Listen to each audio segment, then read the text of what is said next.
I'm Melanie Barr.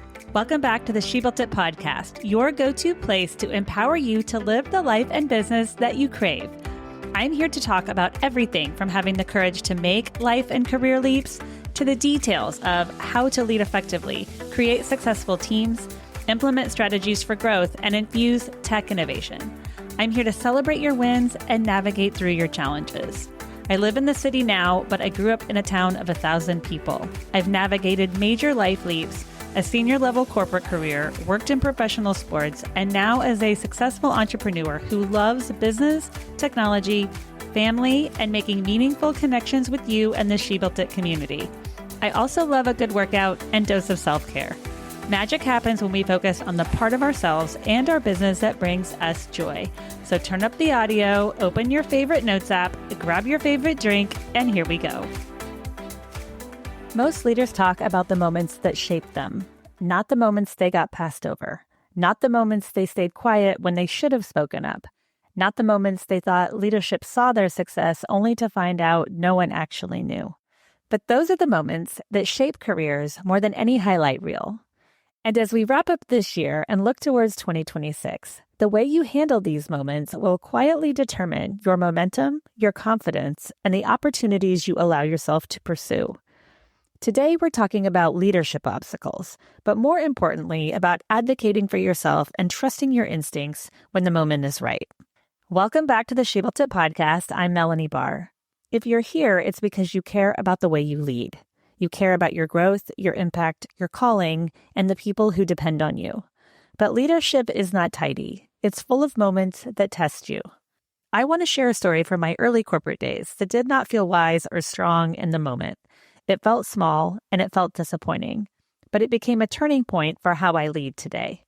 Then we'll talk through a simple end-of-year reflection so you can enter 2026 with confidence. Years ago, I was in a leadership role where I was handling large accounts, driving revenue, and doing work that I was really proud of.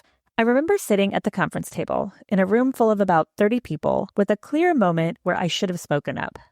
I had information, I had successes to share, and I had results that truly mattered to the company. But I didn't speak.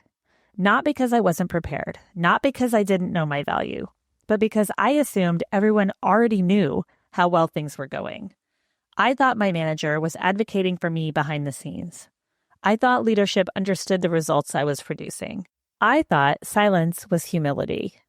Later, I learned something that hit me hard. They didn't know. My manager at the time was not advocating for me. My success was not being shared, and no one could value work that they didn't even know existed. I remember sitting at my desk later that day with this sinking feeling. Not shame, just clarity. I had trusted that the room would speak for me, but that room wasn't built to do that. That moment stayed with me for years because it taught me a truth I'll never forget. Silence is not strategy, and hoping someone else speaks up for you is not leadership.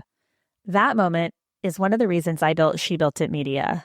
I wanted women to have space where their work is recognized and not hidden, where their voices are heard and not passed over, where leadership is not earned quietly behind the scenes, but lived out loud. Every leadership challenge is trying to show you something, even the ones that feel uncomfortable, even the ones you wished you'd handled differently. Ask yourself, what is this obstacle trying to show me? In my situation, the obstacle showed me I needed to advocate for myself. I needed to trust my instincts and not silence them to blend in.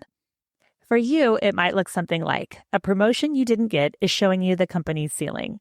A project loss is showing you where you need more support. Obstacles are not barriers, they are direction. End of year, at times, has a way of making things feel heavy. Plans might not have gone the way you hoped. Leadership didn't respond how you expected, and the progress you imagined might not have shown up. But you always have something in your control. You control your preparation, you control your communication, you control how you follow up, you control what you build next, you control your growth, you control your boundaries, and you control your vision for 2026. You cannot control how others react, but you can decide how you show up and where you choose to put your energy. When I built She Built It Media, I was very aware of that old meeting. I remembered the feeling of not speaking up. The memory shaped how I show up today. It shapes the rooms I choose to be in. It shaped how I advocate for myself and encourage my clients and my team members to do the same. Your past experiences will shape you too, if you allow them to teach you instead of shrink you.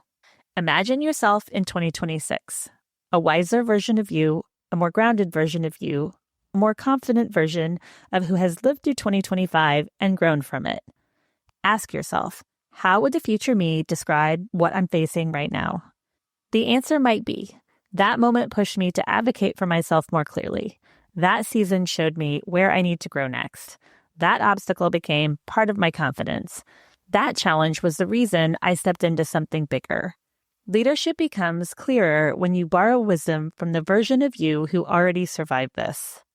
As you plan for 2026, ask yourself 3 but simple, powerful questions. What needs to end this year?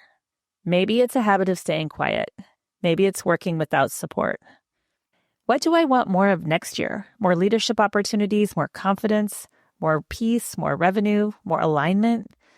What is one step I can take before this year ends? Not 10 steps, just one. One conversation, one decision, one shift in how you show up. 2026 doesn't begin in January.